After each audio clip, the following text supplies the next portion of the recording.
dipuji orang, ternyata saya berbuat sesuatu melaksanakan perintah Allah menjadi larangan Allah malah dicaci manusia. Melaksanakan perintah dianggap wah sok semuci. Muji kaya orang itu kok resi-resi dhewe. Dah kamu mau kata apa silahkan. Yang penting saya berbuat ini hanya mengharap ridha Allah. Maka tadi Allah katakan inna sholati wa nusuki wa mahyaya wa mamati lillah. Kalau sudah lillah, dicela manusia ya tidak diperhatikan, dicaci maki tidak dirasake, ya, dipuji pun tidak dihiraukan. Karena bukan itu yang saya cari. Kalau saya beramal hanya kepingin dipuji manusia, udah rugi. Kan diadab oleh Allah kalau hanya ingin pujian manusia. Juga kalau saya berbuat hanya takut dicela manusia, maka yang dicari ikan pujian kan? Yang dicari pujian, jangan sampai dicela manusia. Nah ternyata dapatnya celaan. Nah inginnya dipuji, wah dicela, maka mutung biasanya kalau dicela manusia. Maka orang yang betul-betul mengharap ridhanya Allah itu dicaci atau dipuji, dicela atau dimaki atau disanjung, tidak diperhatikan. Karena itu semua tidak diinginkan. Maka kalau saya melaksanakan perintah Allah apa adanya, kamu tidak suka, kamu mencela saya, memaki saya, silahkan. Baliknya kalau saya melakukan perintah Allah, menjauhi larangan Allah dengan betul, kamu suka juga memuji saya, tidak diperhatikan juga. Manusia itu boleh kamu memuji atau mencela bagi orang yang harapannya mengharap ridha Allah, cacian dan pujian dari manusia tidak dihiraukan. Itu yang akan dapat amal baik yang betul. Tapi kalau hanya takut dicela, berarti pengen dipuji. Kalau tidak dapat dipuji, supaya dipuji oleh manusia, maka ikuti apa yang disenangi manusia itu kita lakukan biar dapat pujian. Nah itu bukan orang yang baik yang begitu itu.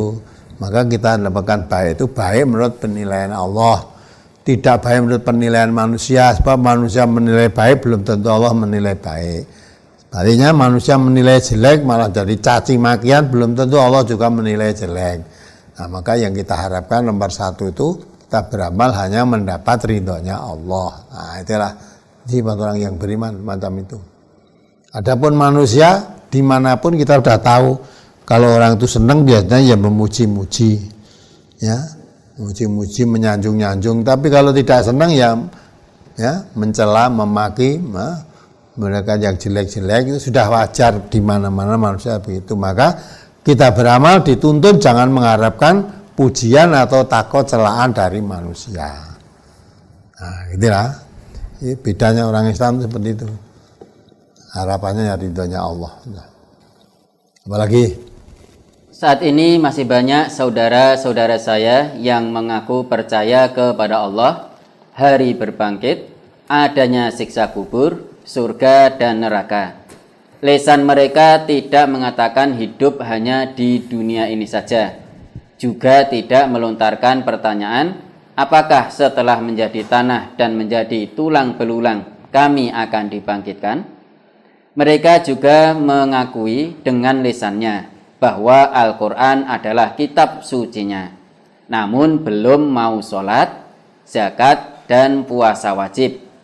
Akan tetapi untuk melaksanakan adat istiadat yang tidak dituntunkan malah diutamakan.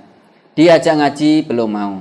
Mohon tausiahnya bagaimana cara yang tepat untuk mengingatkannya Ustaz. Mohon doa semoga keluarga kami dijadikan keluarga yang berpetunjuk.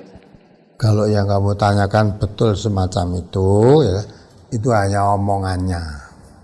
Masa percaya kepada Al-Quran, percaya berbangkit, lah kok sholat aja tidak mau. Ya. Percaya ada hari berbangkit, hari pembalasan, ya, tidak mau. Nah kalau kamu sholat aja tidak mau, tidak, dan percaya adanya hari berbangkit, dibangkitkan telah mati dibangkit. Lah terus kamu nanti kalau hari berbangkit dari kubur dibangkitkan, kamu rasanya dibangkitkan untuk apa? Kan bangkit itu maksudnya pertanggungan jawab apa yang dilakukan di kita hidupnya. Pertanggungan jawab kepada Allah. Nah kalau sholat aja nggak mau tuh pertanggungan jawab apa? Sholat tidak mau, zakat tidak mau, puasa pun tidak mau. Lah terus kamu mengatakan percaya kepada Allah, yang kamu percaya apanya? Kan hanya omongannya saja. Ya, jadi ngomongannya aja tapi hatinya tidak percaya. Ya. Ngomong percaya kepada Allah. Hamba suci mengaku dengan lisannya bahwa Quran adalah kitab sucinya. Nah kalau kamu ke kitab suci Quran itu apa? Pedoman itu yang kamu ambil dari Quran apa? Ya, mau sholat aja tidak mau, zakat tidak mau, apa zakat, wong sholat aja gak mau. Dengan kata lain, kamu tidak mau sholat, tidak mau puasa, tapi mengaku Islam. Itu apa Islam? Pengakuan itu. Kalau orang umum mengatakan KTP ini Islam tapi tidak sholat, gitu. Nah, padahal yang membedakan Islam dan kafir itu sholat. Di samping itu surga nanti bukan dibuka dengan KTP. Yang membuka pintu surga itu sholat. Maka dikatakan oleh Nabi, sholatu miftahul jannah. Sholat itu sebagai kuncinya surga. Dengan kata lain, kalau orang tidak sholat, bagaimanapun juga tidak bisa buka surga. Tapi kalau dia orang sholat, dengan sholatnya itulah surga akan terbuka. Ya? Kalau sholatnya baik, fa'in soluhat sairu amalihi. Kalau sholatnya baik, seluruh amalnya baik, maka masuk surga. Oh, seluruh amalnya baik, surga dibuka luas. Tapi wa'in fasadat sairu amalihi. Kalau rusak sholatnya, semua amalnya rusak, jadi jelek semua. Kalau tidak sholat ya apalagi. Wong sholat jelek aja ndak jadi amal, apalagi tidak sholat. Sama sekali itu. Nah itu kalau orang ngomong begitu itu ya hanya omongannya saja, tapi prakteknya tidak ada. Ya. Maka orang Islam itu tidak hanya omongannya saja. Allah mengatakan kabura maqtan indallahi an taqulu ma la taf'alun.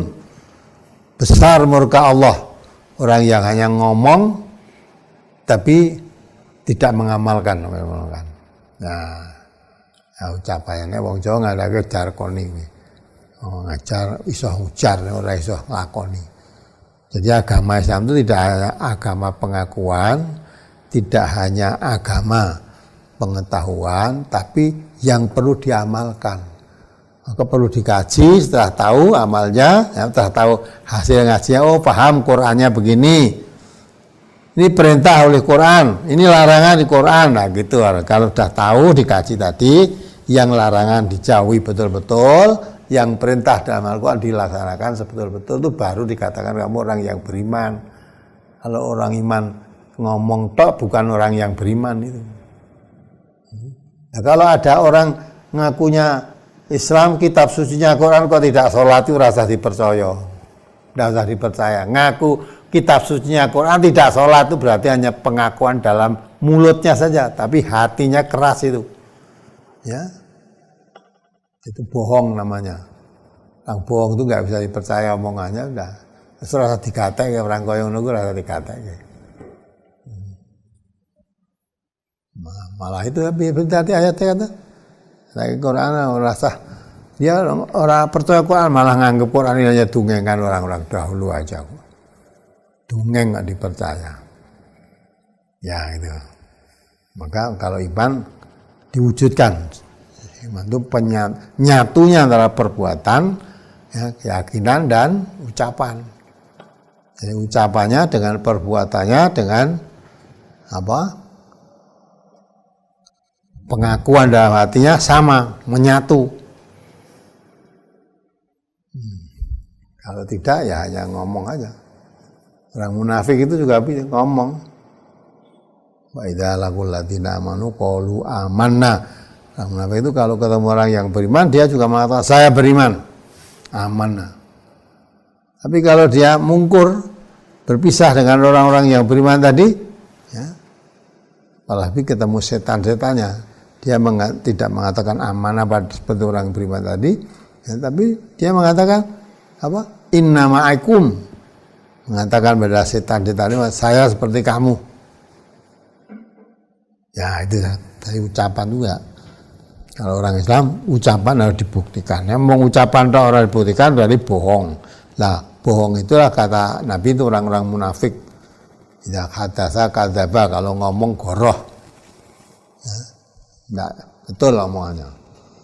Apalagi Apa ada tuntunannya, baik dari sunnah Rasul maupun dari Al-Quran, orang yang sudah mati setelah dikuburkan, setelah orang yang takziah pulang dari pemakaman, orang mati tadi dibangkitkan di dalam kuburnya oleh malaikat mungkar dan nakir. Ditanya di dalam kubur tadi. Kalau tidak bisa menjawab, dipukul dengan besi panas dan hancur. Kemudian dibangkitkan lagi, begitu terus menerus, Ustaz. iya, itu ada dalam hadis Nabi. Insya Allah nanti brosur berikutnya. Ini kan baru dia sudah mati nomor 1, nanti akan nomor 2, nomor 3 sampai tuntas. Nanti akan tanya, pertanyaan dalam kubur akan diterangkan juga. Jadi betul yang kamu tanyakan tadi. Nanti bangkitkan dari kuburnya, ditanya oleh malaikat. Kalau bisa, ya selamat ya. Kalau tidak bisa menjawab pertanyaan dari malaikat tadi, ya dipukul dengan pukulan malaikat tadi, hancur. Nanti bangkit lagi, tanya lagi, nggak bisa, pukul lagi, terus menerus sampai menunggu datangnya hari kiamat nanti. Nah, insya Allah nanti dalilnya disertakan brosur-brosur berikutnya. Ya, betul, pertanyaan kubur itu ada. Maka yang ditanya di kubur nanti bukan bangkainya, kalau bangkai sudah tidak bisa apa-apa, bagaimana ditanya ya. Makanya diberikan ruhnya, kekuatan, sehingga dengan ruh itu dia dengan kata lain hidup di sana, walaupun di dunia dikatakan mati, di sana hidup lagi nanti, dihidupkan oleh Allah.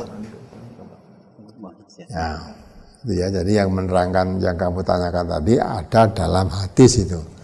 Insya Allah hadis-hadisnya nanti brosur-brosur berikutnya akan dijelaskan di sana. Apalagi? Sejak mengetahui tuntunan, setiap hari selalu ingat kalau nanti di dalam kubur tidak bisa menjawab pertanyaan malaikat. Mohon tausiahnya, Ustaz. Ya, asal kamu dekat pada Allah, melaksanakan perintah Allah, menjauhi larangan Allah, mengikuti apa yang diceritakan Rasulullah, insya Allah ora diapalke engko iso jawab. Artinya orang yang tunduk patuh kepada Allah dan Rasulnya pasti akan beri kemudahan untuk menjawab pertanyaan itu. Tapi kalau tidak pada Allah dan Rasul, tidak taat, maksiat, ya, nanti walaupun sekarang ngapal ke pertanyaan kubur kan ada kan orang katanya besok ditanya man rabbuka, waman nabiyuka, waman kitabuka, lah itu mau melajari usuk pertanyaan kubur itu tekoni siapa Tuhanmu, siapa nabimu, apa kitab sucimu, tekoni dihafalke mulai sekarang. Ya. Walaupun di sini hafal ya. Nanti menghadapi malaikat penanya dalam kubur tadi hilang semua sudah. Maka digambarkan nanti di sana didekatkan dengan Nabi Muhammad SAW, ditanya siapa orang ini, ya tidak tahu, dipukul nanti. Tapi kalau orang Islam tahu, kalau orang agamanya melaksanakan Islam dengan betul, tanya ini siapa, Nabi Muhammad SAW tahu betul, bisa menjawab. Maka tidak usah khawatir tidak bisa menjawab, asal kita di dunia itu melaksanakan agama Islam ini dengan betul, mengkaji yang sudah dikaji, yang sudah kita pahami diamalkan sebagaimana mestinya. Kalau itu larangan ya dijauhi, kalau itu perintah ya dilaksanakan. Dah pasti Allah beri kemudahan untuk bisa menjawab pertanyaan itu. Tapi sekarang walaupun ngapalkan katanya pertanyaan kubur seperti itu, sudah hafal sudah, ngotok bisa, hafal, malah kayaknya mulang barang. Nanti ditanya nggak bisa menjawab itu. Bisa menjawab. Ya, itu maka kita bagaimana supaya bisa menjawab pertanyaan kubur, semua pertanyaan dari malaikat sudah dijawab dengan tuntas, dah laksanakan. Dikaji betul Islam ini. Ya, kalau kita bicara Islam yaitu Quran Sunnah dikaji betul, setelah dapat dipahami diamalkan dalam kehidupan. Insya Allah semua pertanyaan yang diberikan dalam kubur nanti akan bisa terjawab dengan betul semuanya. Apalagi alam kubur itu apa di tempat pemakaman ataukah di tempat yang lain, Ustaz? Nah, itu gaib ya. Alam kuburnya setelah alam dunia ini masuk alam kubur. Apa kamu dimakamkan atau kamu dibakar, itu nanti masuk alam kubur. Alam kubur itu di mana kita nggak akan tahu. Nanti setelah kita masuk alam kubur baru tahu nanti. Ya, alam kubur dipindah, misalnya orang matinya di daerah di Jakarta sana, dibawa sini, mayatnya dibawa dipindah ke Solo sini, apa nanti ya rohnya juga ikuti ke sini lagi, nanti ndak itu bangkainya dari sana bawa ke sini, itu bangkainya. Tapi alam kuburnya sendiri itu di mana tempatnya gaib itu. Ndak akan tahu manusia sebelum masuk dalam kubur, belum tahu dia mengalami di kubur, nggak akan tahu dalam gaib. Nah maka itulah karena tidak tahu kunci-kunci yang gaib itu yang tahu hanya Allah, manusia diperintahkan oleh Allah mengimani bahwa ada alam kubur itu ada. Di mana tempatnya? Allahu a'lam, yang tahu hanya Allah. Kalau kok terus dikubur yang kono terus yang kono. Lah mulane ada kan orang Jawa mempunyai keyakinan nanti kalau nguburkan sak keluarga jadikan satu tempat saja namanya pamijan bagaimana lah. Di tempat ayahnya, tempat ibunya, tempat mbahnya, tempat sampai cucunya di situ semua. Ya, hingga nanti seolah kalau mau ziarah kubur itu sisan-sisan. Ya, dapat ketemu ini, ketemu itu kalau dunia betul seperti itu. Umum nglumpuk dengan mbae sak putune dadi siji. Ndak, nanti kalau kepengin baik sak putune nglumpuk dadi siji, kalau semua beriman beramal soleh nglumpuk semuanya jadi satu di surganya Allah. Tapi kalau tidak, ya sudah, masing-masing bertanggung jawab sendiri-sendiri. Tidak bisa saling tolong menolong. Kalau tempatnya kalau sudah mati semua dikubur, walaupun ketika dikubur itu bangkainya dijadikan satu apa ya ning kono kuwi nggone tidak. Kita tidak ada yang tahu kok alam kubur itu di mana. Yang jelas setelah tinggalkan dunia itu masuk ke alam kubur. Nah, walaupun ya dikubur di Jakarta, dikubur di Bali, dikubur di Solo, itu semua di alam kubur. Jadi orang kok terus pindah Jakarta pindah ke ini nanti alam kuburnya jadi satu di situ enggak. Bangkainya jadi siji, tapi namanya alam kubur bukan tempat bangkai itu. Ya, kalau tempat bangkai nanti orang yang mati kebakar naik pesawat terbang kebakar ya dikubur di mana. Orang yang mati ditelan ikan di kuburnya di mana? Apa di perut ikan? Nah, ya enggak ada kan? Maka itu alam kubur itu alam sesudah tinggalkan alam dunia ini. Lah wujudnya alam itu gaib seperti apa itu gaib. Apalagi apakah surga dan neraka itu sudah diciptakan? Jika sudah, untuk apa sekarang surga dan neraka itu? Padahal Allah tidak menciptakan segala sesuatu itu dengan percuma. Jika neraka dan surga sudah ada, berarti Allah menciptakannya dengan mubadir. Bahkan kata sains bahwa umur dunia ini sudah bermiliaran tahun. Bahkan zaman Nabi pun sudah ada yang beriman dan yang kafir. Kalau balasan Allah itu setelah hari hisab nanti. Mohon pemahamannya Ustaz. Mohon apa? Mohon pemahamannya. Nah ya, yang kurang paham apanya? Jadi kurang itu kalau sudah nanti mati ditinggalkan dunia ini, dah tunggu yaumul hisab, yaumul mizan. Nah sekarang surga itu apa? Tidak ada tahu. Surganya belum ada. Tapi ya, Nabi sudah mengkabarkan. Ya, ketika itu dia nanya kepada Bilal. Satu saat Nabi itu diperdengarkan alas kakinya Bilal itu ya, dipakai berjalan di surga. Nah, Nabi kaget tanya pada Bilal. Waktu itu Bilal masih hidup. Ya, Bilal, apa amal yang menjamin kepada kamu, yang menjamin kamu bisa masuk surga? Saya kok melihat atau mendengar suara alas kakimu kamu berjalan di surga. Ya, maksudnya padahal Bilalnya masih di dunia, masih hidup bersama Nabi. Tapi Nabi diperdengarkan suaranya Bilal berjalan di surga. Berarti itu menunjukkan bahwa Bilal itu calon masuk surga, calon penghuni surga. Ya. Terus jangan diartikan berarti surga sudah ada, Bilal sudah jalan-jalan belum ditempati ya. Tetapi Nabi diberikan isyarat begitu menunjukkan bahwa Bilal dikabarkan oleh Allah kepada Nabi, nanti Bilal itu menjadi penghuni surga. Dan maka Nabi tanya, yang menyebabkan kamu masuk surga itu apa, istimewa amalmu itu apa? Padahal Bilal bukan orang kaya, wong mantan budak. Kalau dilihat dari segi apa itu, infak sodakoh tentu tidak, wong dia orang melarat, wong budak. Ya.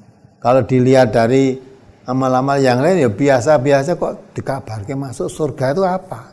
Nah, maka Bilal kan tidak ada amal yang lebih banyak menjadi harapan, hanya Bilal itu menerangkan ya, setiap habis wudhu apa siang atau pagi itu sebelum melakukan perbuatan apa-apa, Bilal selalu mengerjakan sholat sunnah sesudah wudhu yang disebut sholat apa tahur tadi. Tahur, jadi setiap habis wudhu tidak melakukan apa-apa kecuali sholat 2 rakaat, jadi sholat tahur. Nah itulah yang menyebabkan apa pahalanya Bilal itu baik dari segi infak, sedekah, zakat tentu enggak, wong dia orang melarat enggak punya harta lah. Ternyata kelebihan amalnya karena dia selalu sholat tahur tadi. Nah itu ya. Nah itulah tadi surga belum ada, belum dihuni. Ada juga siksa kubur. Calon penghuni neraka itu katakan Nabi, calon penghuni neraka belum masuk neraka, masih di dalam kubur. Ya, tapi setiap hari, setiap saat kuburnya itu selalu dihubungkan dengan neraka sehingga setiap hari mendapat hembusan. Ya, apa tuh? Rasa awan panas, rasa panas sumber neraka tadi dihubungkan dengan kuburnya orang ini tadi, sehingga tiap hari nggak bisa tidur nyenyak, tapi terasa panas karena kuburannya dengan neraka digabungkan, disambung, belum masuk neraka, tapi selalu mendapat hembusan rasa panas dari neraka. Nah, ini belum ditempati neraka. Nanti kalau udah manusia selesai di dunia ini, masuk alam akhirat nanti, masuk yaumul hisab, masuk yaumul mizan, baru nanti akan diisi neraka. Nah sekarang itu apa, di keadaan neraka seperti apa? Tidak usah kita bayangkan begitu, itu gaib. Manusia tidak mungkin tahu, yang tahu gaib hanya Allah. Hanya kita diperintahkan untuk meyakini, mengimani bahwa neraka surga itu ada, ya, ada. Nah nanti akan ditempati surga itu wa'idat lil muttaqin, yang menempati surga hanya orang-orang yang bertakwa. Yang nempatin neraka wa'idat lil kafirin, siapkan oleh Allah neraka itu orang-orang kafir. Tidak ada orang surga masuk, orang apa kafir masuk surga, tidak ada orang yang beriman masuk neraka, itu enggak ada. Nah, sudah tempatnya sendiri-sendiri. Nah, sekarang neraka surga itu seperti apa? Tidak usah kita pikir seperti apa, tapi kita yakini adanya. Nah, itu yu'minuna bil ghaibi. Jadi orang beriman itu diperintahkan oleh Allah supaya mengimani aja adanya yang gaib, termasuk neraka, surga, mahsyar, ya, kemudian mizan, ya, itu semuanya alam gaib. Kita diperintah meyakini aja, tidak bisa atau tidak perlu untuk mengetahui hakikatnya, karena tidak mungkin akan kita mengetahui. Yang tahu hanya Allah. Nanti kalau sudah masuk kubur kita tahu, baru masuk kubur memang jadi penghuni kubur mesti tahu. Tahu. Itu alam kubur itu seperti itu, ya, tidak. Kalau sekarang nggak bisa. Nah, nggak tahu. Allah memberikan Nabi menggambarkan supaya membatas saja, supaya manusia memikirkan hal yang gaib, tidak terlalu menerawang. Terus ada gambaran-gambaran ngarang-ngarang TV, nanti nggak ada. Jadi itu ngarang tuh. Nanti kalau ziarah kuburnya jadi satu, kak keluarga, pak mboke, bojone, anake, putune kabeh dikumpul satu, ya. Di pager, kalau di Praci itu ada pager mupeng khusus di sini wong keluarga kabeh. Nah, dirasakan bisa nek tilik nang kono ketemu sak anak putune. Kalau di dunia kan seperti itu. Di akhirat enggak begitu. Di akhirat itu tergantung amalnya masing-masing. Kalau amalnya baik apik, anake amale elek ya ora ketemu, walaupun dikubur jadi satu ruangan, bangkitnya sudah ada ruangan tapi enggak, tempatnya enggak nyatu. Karena alam kuburnya dewi-dewi. Maka tadi saya katakan yang dijadikan, yang menyatu itu bangkainya, bukan alam kuburnya. Alam kuburnya masing-masing sesuai dengan amal perbuatan mereka. Nah itu maka gitu tidak usah memikirkan yang begitu, cukup mengimani saja. Karena pikiran seperti apa nggak akan sampai, karena yang tahu itu hanya Allah. Coba dibaca surat Al-An'am itu ayat 59. Yang memberitahu itu Allah. Ya, kuncinya yang gaib itu yang tahu hanya Allah. Nah termasuk neraka, surga, mahsyar itu gaib. Maka jangan kamu berpayah-payah, berpusing-pusing memikirkan sekarang, orang bakal gak bisa ketemu karena itu memang gaib. Al-An'am 59. Surat Al-An'am surat ke-6 ayat 59. Wa indahu mafatihul ghaibi la ya'lamuha illahu wa ya'lamu ma fil barri wal bahr wa ma tasqutu min waraqatin illa ya'lamuha wa la habbatin fi dhulumatil ardi wa la ratbin wa la yabisin illa fi kitabim mubin. Dan pada sisi Allah lah kunci-kunci semua yang gaib. Tidak ada yang mengetahuinya kecuali Dia sendiri. Ya. Dan Dia mengetahui apa yang ada di daratan dan di lautan. Dan tiada sehelai daun pun yang gugur, melainkan Dia mengetahuinya pula. Dan tidak jatuh sebutir biji pun dalam kegelapan bumi, dan tidak sesuatu yang basah atau yang kering, melainkan tertulis dalam kitab yang nyata, Lauh Mahfuz. Wa indahu mafatihul ghaibi. Ya, hanya di sisi Allah lah segala pengetahuan yang gaib. La ya'lamuha illahu. Tidak ada yang mengetahui yang gaib itu kecuali hanya Allah. Selain Allah nggak ada yang tahu. Nabi pun tidak mengetahui itu. Kalau tidak diberitahu oleh Allah, Nabi tidak tahu. Maka yang tahu masalah gaib itu hanya Allah. Itu. Allah segala makhluknya ini Allah ketahui semua. Ya, sampai ada sebutir biji jatuh, dan seperti helai daun jatuh di mana, di tempat gelap, tempat terang. Satu butir biji coba. Ya, berapa triliun biji-bijian di dunia ini, daun-daunan di dunia, satu jatuh tuh semua Allah tahu.